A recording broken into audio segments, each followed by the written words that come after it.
Yeah, severely under pressure here. We've been under pressure now really going back towards the end of December here, a market that really has been lacking conviction and to a certain extent lacking any sort of upward direction. The Dow Jones Industrial Average is going to finish the day down by about 1.4%. The Russell 2000 is going to finish the day by a similar amount, and the NASDAQ Composite is down 166 points or 1.2% here.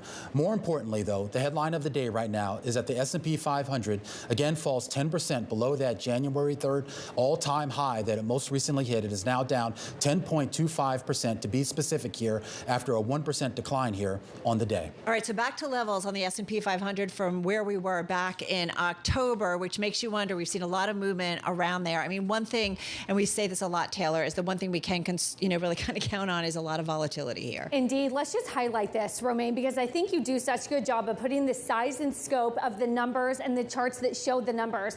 That 10% correction, this is it, right? This is the latest drawdown from the S&P that we've had from some of the latest highs, more than 10%, which is all great, except that that is the first time this has happened since March of 2020. So that really highlights some of the uncertainty just a little bit that's underway, as it was just really the beginning of this year when we were at some of these fresh record highs.